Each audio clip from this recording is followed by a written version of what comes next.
Beyond the Books is a podcast from the University of Edinburgh's School of Literatures, Languages and Cultures that gives you a behind-the-scenes look at research and the people who make it happen.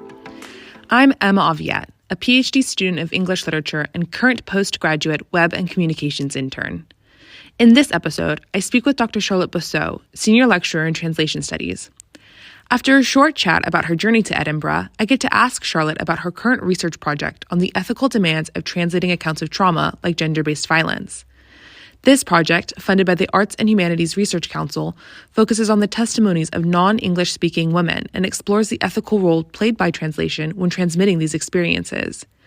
I get to hear about the dynamic and collaborative demands of this project, which will result in the creation of a multilingual documentary, as well as provide good practice guidelines for translators, translation companies, filmmakers, and charities.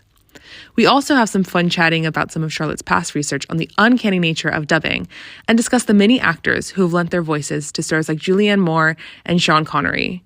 Overall, the conversation was really interesting and very informative, so thanks so much for tuning in.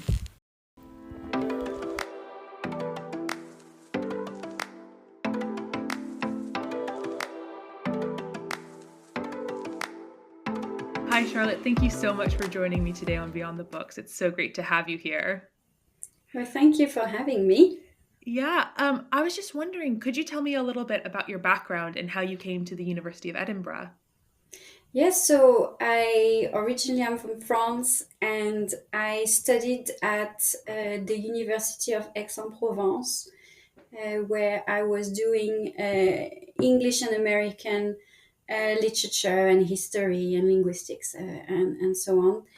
And from doing that, I got the opportunity to go on a year abroad when I was doing my maîtrise, so my master's. And because I was interested in Virginia Woolf, they sent me to London so I could go to the British Library. And when I was in London, I took some courses in translation. When I was in France, I didn't particularly like translation because the way it was taught was very much right or wrong. So there was not a lot of room for creativity and understanding why you chose this as opposed to something else. But the way it was taught, it was the University of North London. I really liked it. So I wanted to do a master's in translation studies because I thought I wanted to be a translator. And while doing my master's at Manchester, I realized that I really liked theories and I wanted to do more. So I decided to do a PhD and I went to London, UCL. That's why I studied. So I was working on Virginia Woolf in translation. And as I was finishing my PhD, I was very lucky. A position opened at Edinburgh University in 2004 and I got it. So I moved here, had never been to Scotland, I only stayed in London and Manchester. But yes, I've been here since 2004, so it's a wee while now. I've been to Aix-en-Provence, and from what I remember, it's just so beautiful. And not that Edinburgh isn't beautiful, but I imagine it's a little bit of a change from Aix-en-Provence to the UK, a little bit. Yeah, I think, because I first went to London, and then I did Manchester, so slowly I moved up. But I think there's a vibe in Edinburgh that is very much like Aix-en-Provence, this very cultural city. Of course, the weather is not the same. But with festivals and it's a small city as well, which I like. I don't like too big cities, so I like London, but it was too big for me. I think Edinburgh is more human size of a city. Yeah, I agree 100%. Once you're here and if you can do with the weather, then it's a really welcoming and fun place to be. So that's great. So you've been here since 2004, but more recently you've been awarded AHRC funding for your practice-based project that considers the ethical demands of translating gender-based violence. So firstly, for everyone who's listening who might not be exactly familiar with what the term gender-based violence mean, could you give a little bit of an explanation of the term? Yeah, so I think in really simple terms, gender-based violence is violence that is directed at someone because of their gender. It can be physical, and I think a lot of the time when you talk to people about it, they immediately think that violence is physical. But gender-based violence can be physical, but it can be sexual, emotional, psychological violence, including coercive control. And it's commonly perpetrated by men on women and girls, but men also suffers from are victims of gender violence as well. So I think in a sense it's violence that is committed because of somebody's gender. Okay, it is one of those things that I think we often have just one specific view of, but it's good to know that there's that nuance in the term and that it means more than just maybe the very direct black and white image that we might have in our mind. Yeah. So what led you to this topic, and how did you get there from your translation studies? What are some of the plans that you have in this 18 months that you'll be working on the project?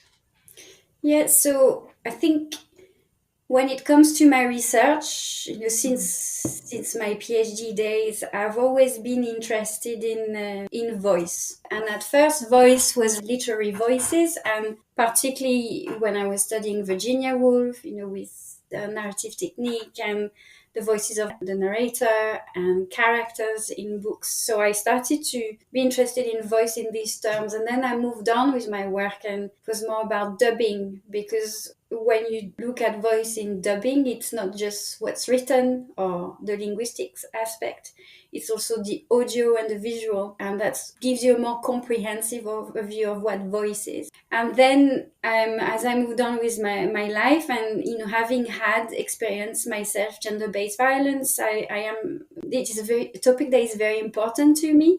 And I thought that I could, if I worked on voice, but not just fiction, so not on, actors are real people, but, characters in film are not, but on testimonies of real people or on real stories, I felt that my work could have more impact and could help. So I came to this topic a few years ago. I started to research it and trying to see, what is being done, particularly when it comes to documentaries, because I'm also interested in different types of testimonies, but because of my expertise in audiovisual, I wanted to focus particularly on that. And I found that there are many documentaries that will talk about gender-based violence, and these are translated, but it can be quite hard to get hold of translation, because documentaries, as opposed to films, there's not a lot of profit in documentary filmmaking, and a lot of documentaries that would be translated for festivals, and festival would commission a translation, and then you don't really know what happened to these subtitles. And there were other issues around that, and I wanted to make sure that, because we are dealing with vulnerable people, and you don't want translation to take away their voice, we want to make sure that that they are ethically translated, which by that I mean sensitively, like with respect, because they are real human beings, and we want to acknowledge that it is challenging for someone to come and tell their stories, and they also need to be celebrated, these women. In my case it's women, but anyone who suffered from gender-based violence. So I wanted to do a project that would look more at the way we translate women, and I thought that it would be more interesting to make a documentary, and that way we can see how to translate them in the best way that we can. So I applied for funding to do that, so to make the documentary and to experiment with different ways of translation, to make sure that we listen ethically to the women that are speaking, and also to make guidelines for people working together, because we have translators that are involved on the project, we have directors, and everybody has different reasons for doing this, different expectations. So we want to make sure that these align and that we work collaboratively on this project, and that we listen to one another. And then we have these guidelines, so for directors, translators, interpreters, also for the translators themselves, giving them advice on how to deal with what they're doing. You give them tips on how to work ethically, and also for charities on how to work with language professionals, so translators, interpreters, and directors, if they are in the position of providing people for a documentary. So that's these are the main goals of the research. Yeah, I mean, it sounds like there is just a wide scope, so many different groups to consider in that, so many different people involved in the translation Yeah. of these voices.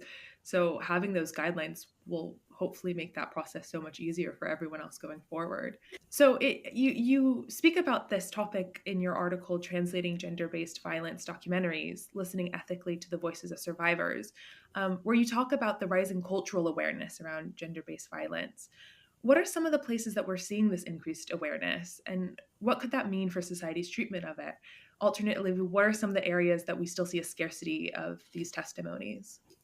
Generally, particularly in the past few years, with Me Too, there is more awareness of gender-based violence. Sadly, also, with the refugee crisis in Europe, refugee camps, and we've been talking about violence more, and also a lot of films, actually, or television series deal with gender-based violence. So I think as readers of news, or if you read novels, or viewers of films or television series, we are exposed to a lot of examples, and we can see how endemic it is. And now we realize, for instance, that things that were done 20 years ago in the showbiz industry, well, it was never right.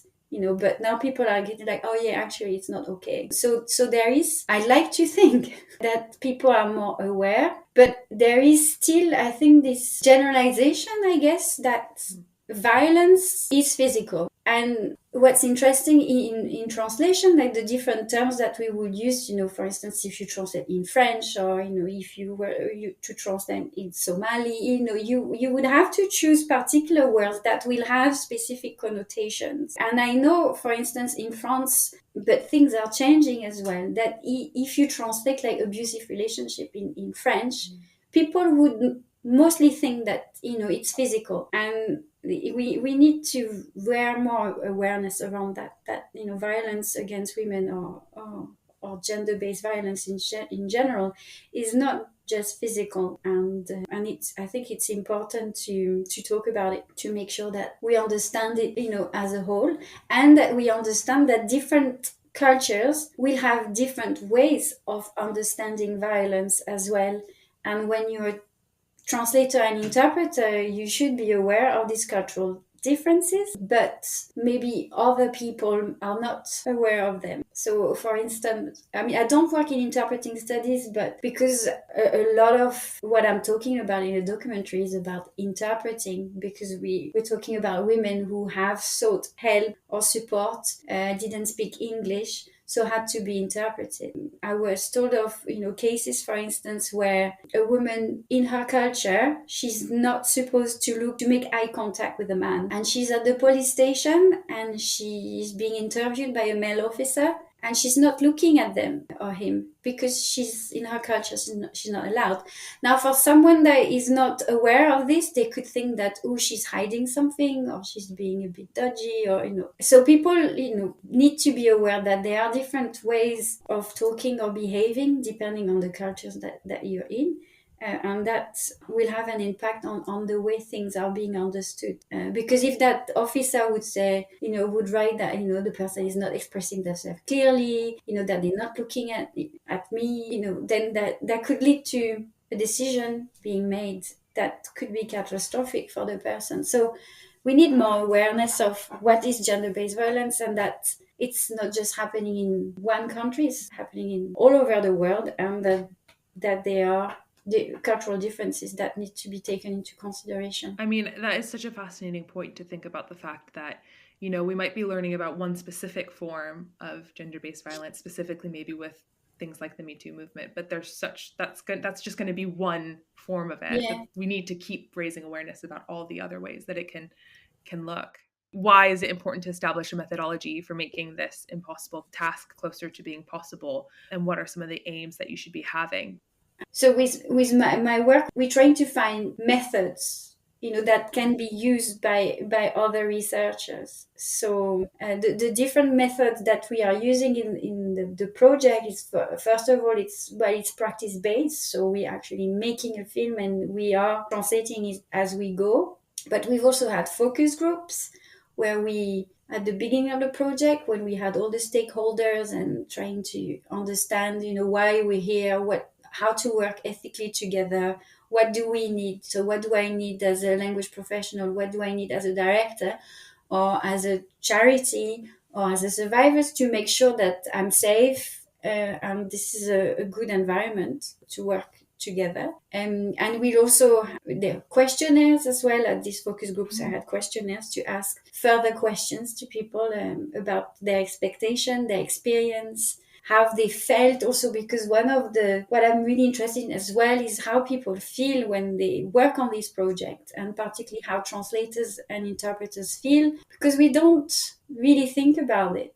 And I mean, it's important because my focus is on supporting survivors, but also on supporting translators and interpreters, because the work that they do is very challenging. And so speaking with them, trying to understand through questionnaires, what they want, what they need, and also asking audience, showing audience some of the film and getting feedback and incorporating that. So that there's different methods throughout that I hope other researchers can also take inspiration from. So we have a website, and we will post on the website the questionnaires, not the filled-in one, but so that people can see the type of question that they can ask. Offering resources to people who work with similar topics. Could be different medium as well. Doesn't have to be film. I mean, it's very important for my project, but anyone who translates even a novel, even if it's not real, if you translate a novel that has rape scene in them, and if it's described graphically, you need some support, I think. Yeah, I think that's a really interesting point to think about, to not only make these practices set up to protect the people giving their testimonies, but those who are recording it and helping that voice come to light. So yes, safeguarding is very important in the project. Not only like the survivors, because you don't want to re-traumatize them, but also people working on the project, because a lot of people, whether they are directors or translators, they may have experienced gender-based violence, and it could be triggering, for them to do this. And I think a lot of the time, people who have had the experiences, they want to help, and they do, and then they find themselves having mental health issues. So one of the outcome of this focus group as well was we realized that we really need to offer some, maybe even if it's short, but gender-based violence training for everybody who's working on the project, particularly the translators and the directors and myself. So gender-based violence training, but also some like a mental health, self-care kit, what to do, and also unconscious bias training, because I think that's also something that we really need to tackle as well. So every step of the project, there are new things that come up, and I think, yes, we really need to do that. And then in the guidelines, that's what we're going to say to people, like, if you hire someone that is going to work on something that is sensitive or dealing with traumatic material, you have to provide them with some support. And also, like, there's the more informal where we can meet after every week or every other week to discuss together how we feel about, so have that space that we can use to talk about it informally. I think it's important, but there's also a formal level that we need to support everybody, and that's very important. Yeah, I guess it's hard not to look at everyone participating in this as a holistic person, not just a job, and not Yeah. just like there to fulfill a role, but an aware and active person with feelings. Yeah, and I found also that it's very hard to make sure that everybody is okay and well. But I think the more the most important thing is to give people choices. And for instance, so usually when you're a subtitler, you will never meet the people that you are subtitling because it's not done. The film is made, you subtitle, but because it's a project that we do everything at the same time. I've given the choice to the call them the ex-service users from this charity. I've asked them, do you want to meet the translators or not? And if they say no, say no. Or do you want the subtitler to be male or female? And some would say no, only female. Some will say no, male is okay. But at least we've given them a choice, which I think is really important, particularly when you deal with people who have suffered. I think being given a choice is really empowering. So that's what we're trying to do with the project. So you're focused on this article on the translations done through the medium of film, and you point out that there are often two ways these translations can be done, either with subtitles or with voiceovers and dubbing. What are the specific barriers that arise when working with either of these methods of translation? Yes, so subtitling, as you know, is written. And I mean, we usually speak faster than we read, and because of reading, different reading speed, we have to, when we subtitle, we have to condense what people are saying, because it's very rare that you can actually translate verbatim, because there's only a certain amount of characters that can go on the script, so that people with an average reading speed can read. And a lot of the time, the words that are going to be erased are markers of emotions, or adjectives, or repetition, or if there are mistakes, maybe let's say grammatical mistake, or something that could indicate that someone is being emotional, for instance, that would be corrected, or that would be erased. So I'm interested in looking at, if you apply the traditional way of subtitling, are you somehow silencing that person, or are you really conveying all the emotion that person is conveying? It's very hard, because with subtitling you can hear, and people will argue, you can see the face, you can hear what they're saying. I don't think there's not a lot of research on that. And I personally think that, because I have Spanish as a language as well, and I can understand some Italian, some Portuguese, some languages I might be able to say, yes, this person is very upset, I can see it. But there are languages that I don't know at all, and I don't think I can, or maybe I can get generally, but maybe not the nuances. So I think with subtitling, the main barrier is that you have to cut down. And in these cases, I think because we're talking about, it's people who, it's already very challenging for them to tell their story. You need to find ways of making it, of translating it as sensitively or ethically as possible. With voiceover, so the argument for voiceover is that because it's oral, and so basically you hear the beginning of somebody speaking their language, but it's lowered down, and then you have a voice on top of it, like in our case, the English voice that will say what the person is saying. So because it's oral, you could have as much, but usually you are not supposed to show emotions. You have to be quite neutral. Voiceovers are quite neutral. And in terms of silencing people, I find that if you lower the sound of the original and you speak over someone, I find that quite problematic. But that's how it's done. And with the project, we want to find ways of experimenting. So usually it's only one voice that does all the voices. So what we may try to do is, if we have 4 survivors have 4 different voices. But the idea is that we will experiment with subtitling and voiceover. So it's going to be 2 separate films. And that before we finish them, we will show some examples to audiences, and ask for feedback. Ask people, so we've done this. Usually this is not what is done. What do you think? Does it work? It doesn't. And some of this audience will be the women, because we want them to be involved as much as possible in the process. And initially, I think I had a bit of a too much either or. I mean, subtitling or voiceover. But I think we'll have to have two, because voiceover is very good in terms of accessibility.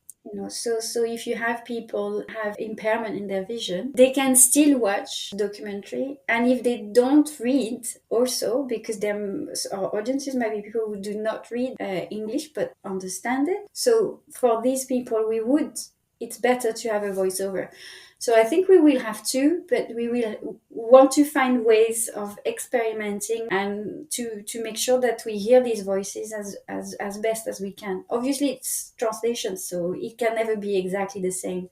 But it's this focus on ethics and respect and sensitivity. And once we've experimented and we found our solution, then we can explain in the guidelines what we think will work best. You're now exploring real life accounts of translation, but before this, you explored fictional accounts through movies or through literature before that. So, in particular, in your article, Voice in French Dubbing, the case of Julianne Moore, you look at French dubbing of the actress Julianne Moore, who has had 11 French voices since the beginning of her career, as well as the fact that her French designated voice, Ivana Coppola, also dubs other actresses wholly unrelated to Julianne Moore, which is such a weird thought to think about this, that other people will not be able to connect one voice with one actor every time they go to a movie and see them.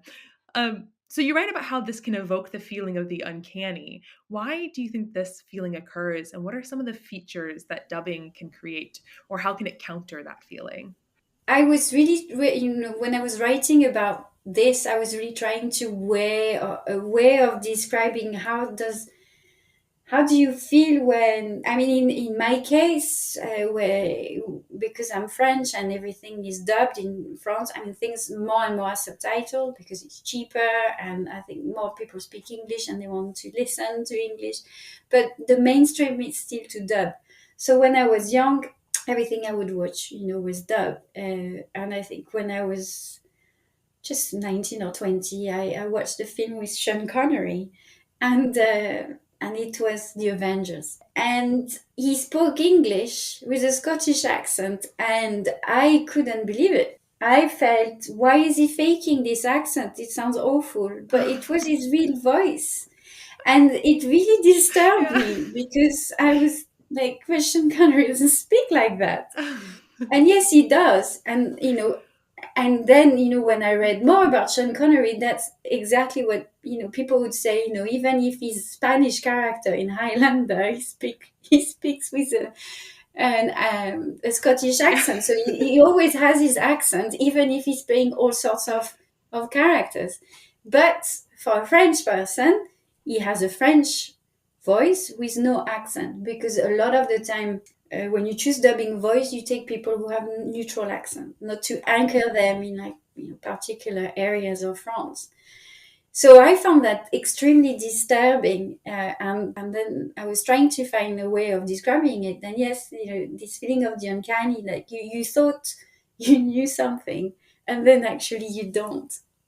So for Julianne Moore, it's a bit different because I was looking at the various voices that she has in France, and it was quite helpful for me at some point. Like when I was presenting this talk, I would just put pictures, of these different actresses, and you had Julianne Moore in the center, and then you had all these voices, and then these voices were also attached to other actors. So I think it's, for instance, the year I chose, she was in 4 films. So there was a Hunger Games, Non-Stop, Still Alice, and The Seventh Son. And actually, there was a 5th film, A Map of the Stars, but it wasn't dubbed. It was only subtitled, so I couldn't use this one. But these 4, she has different voices. Of course, the voice actor, they are actors, so they play on their voice. It's not like, if they are, because Kate Blanchett, I think and Julianne Moore on some film, they have the same voices, or Emily Watson. And it's not exactly the same voice, because the person is playing with their voice, the actors. But when I was looking at them for the piece that I was writing, it's pretty clear that it's different voices. And I think it's disturbing. For me, it's disturbing in terms of identity. Because if you say, I love Julianne Moore, and you've only watched her in the dub, well, is it really her that you like? What about the voice actor that has been dubbing her on different occasions. So that, this whole idea of, of an actor, people loving actors, but if you watch them in the dub, it's not really them. So you can't really say I love the voice of Julianne Moore. If you only watch her in the dub, you can't actually you can't say that, but people say it. So I find it quite fascinating, and I think France is very well known for doing that. I mean, other countries apparently don't do it as much, but it depends who's available. So Ivana Coppola, who's the main voice, she would have been doing something else at the time, so she couldn't be involved. So they gave it to other voices. And also, I think because in France, I think with dubbing in general, in that case, I think voices can be chosen in terms of character type. So in one particular film, like The Seventh Son, she plays a witch, and her voice is very stereotypical of what you think a witch should sound like. But I mean, I don't know how often we have encountered witches and we know how they sound like. Yeah. But if you think about like Walt Disney's kind of, which is like the very stereotypical with high pitch and Yeah. like Yeah. disturbing, and that's what Ivana Coppola does. And to me, it was far too stereotypical. It was too extreme. I couldn't really engage. And of course, with now the technology of being able to change, so I'm watching the film and I'm listening in English, and then I swap the voice, and it's really shocking when you do that. But if you only watch the film and watch another one 3 months later, you may not have that experience. But I think it's still uncanny, because if you think about it, having an actor dubbed by 11 different people, what about them? What about their Yeah. identity? Um, Yeah. yeah. It is really interesting because it is that barrier almost between the viewer and the connection that they could make, parasocial or whatever it is, to that actor, that is already tenuous because of the fact that you don't actually know the person, and then your own Mm. idea of it is then doubled on top of with another person who for like Ivana Coppola, who's well known for playing Julianne Moore, do people know what she looked like is she famous in her No, own right? Because that's quite no. interesting too. I think what usually happens, that people who are voice talent or voice actor, they're not well known, because I think that would be a level of distraction for people if they, But I think in recent years, if you Google her name, you will find a few articles about her, even like a YouTube video where you can see her, where she explains what she does. So there's been a bit more recognition, um, because also like it's dubbing someone is a lot of work, and dubbing is quite an expensive type of translation, because you have to redo the whole voice track. It's not like subtitling where you add on it and it's cheaper, it's quicker. So I think that in the past few years, there was a film, it was actually on Netflix for a while, that was called Being George Clooney. I think I heard about that. Yeah. And it was well, not all of them, but many of his voices all around the world. So the director was traveling to India, to France, to Germany. It was really interesting, because when you look at these Yeah. actors, of course they don't look nothing like George Clooney, Yeah. but a lot of them are not known at all, or they may be theater actors.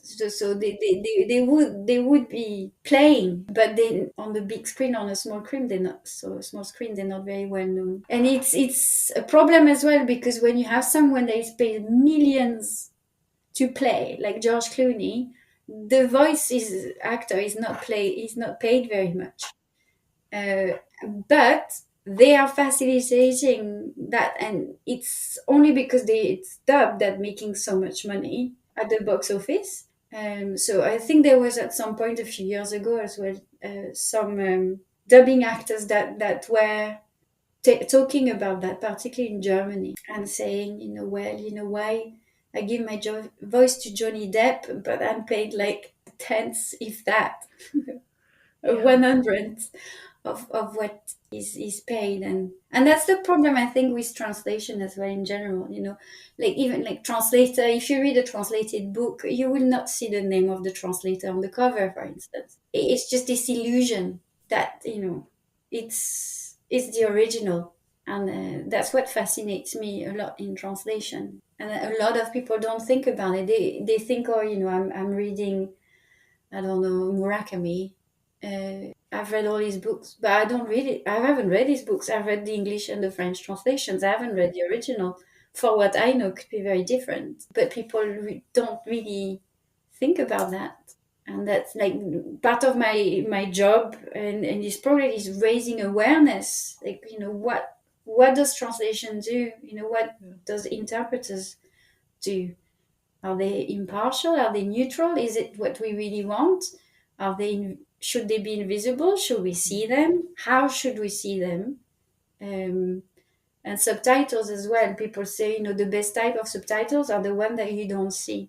But it's still a translation, so I don't think we should pretend that it's not. Yeah, it is really fascinating because there are so many people that are asked to disappear in order for the effect to come forward, either the voice of the actor or the translator. And then this, in the end, it's like hiding a collaboration that is such an essential part. And that kind of, I guess, brings me back to your project, which is involving so many levels of collaboration. And you spoke on this a little bit, but I know that you're working with Sahelia, Scottish-based charities, as well as the filmmaker Ling Lee, language professionals recruited via the specialist company Screen Language, and then the survivors themselves. And then there's the other element where you're going to be screening it and asking the audiences to participate, it sounds like. So what do you think that the role of collaboration really is in this project, and how do you think that it can affect the outcome of it? Yeah, I think, as an academic, I have ideas of how things are done, maybe how they should be done. But at the end of the day, I'm not a practicing translator. I have translated, but I haven't done any translation in a long time, and I wish I had time because I really enjoy translation. But I only translate text, that I give to my students, at the moment. So I don't work as a translator. I don't work as an interpreter. I'm not a film director. I don't work in a charity. So I'm talking about things that I think I know, but I have a limited knowledge. The only way I can really know is by talking to people, asking them, and then they can tell me about how it works for them, their experience, and what they want, what they need. Because I don't think it's fair as an academic to think, well, this is what they need to do, but you've not asked them. I've got biases as well, about what I think, how things are or things should be. So I think for me the only way of doing something was, it can only be collaborative, because that's the only way that we'll understand each other's perspective.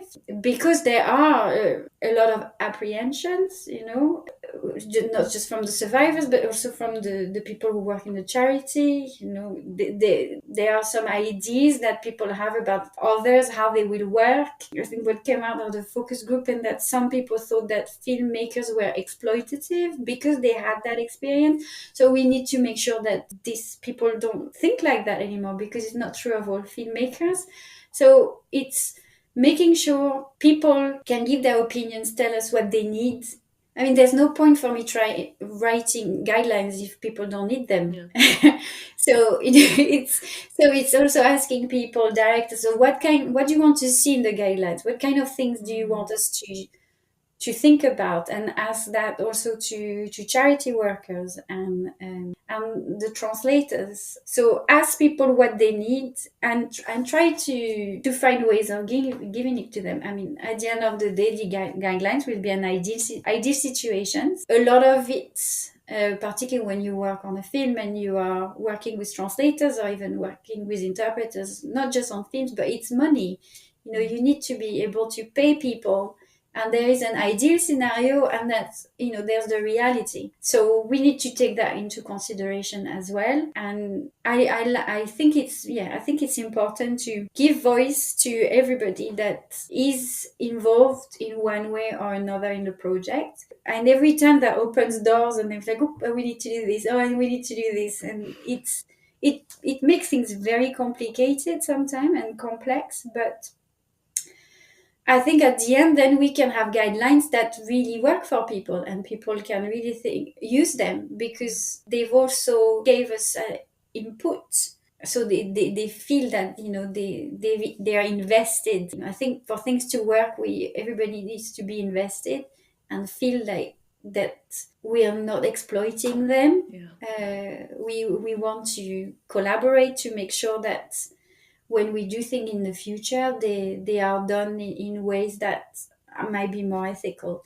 And I'm not saying that things are not ethical all the time and that the situation is dire, but there are instances where things are done not respectfully and too fast. It's not the right linguist that is working. Even because when people think, so let's say you have someone who speaks Arabic from Syria, and that person needs to have an interpreter. Let's say it's for an appointment at the hospital.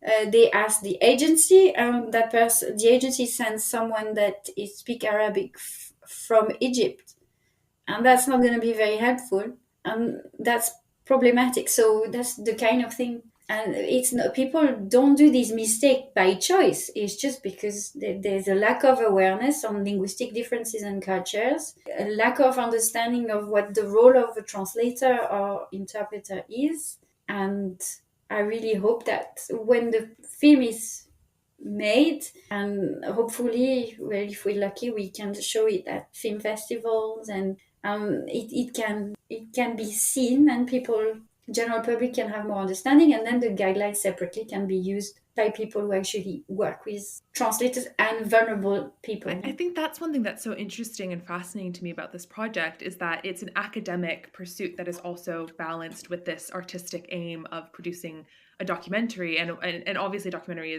is artistic and educational, and also unfortunately has to be quite short in some senses.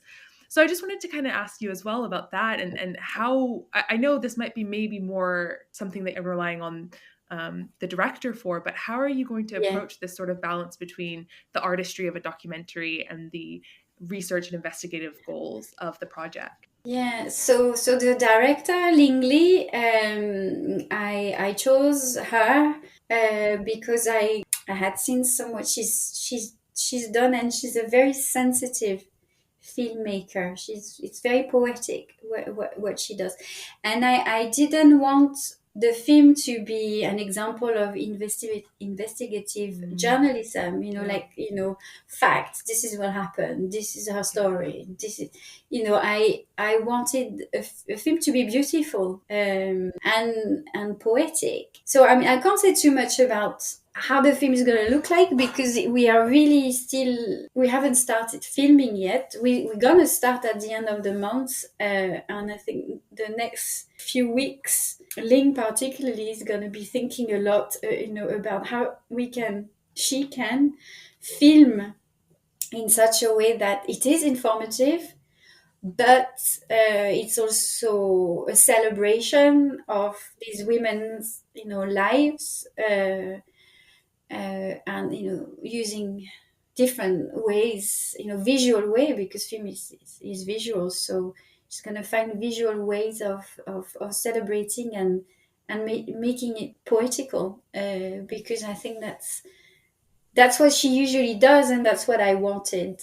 for the film. So some of the survivors will be fine being on screen, but other will want to be anonymous.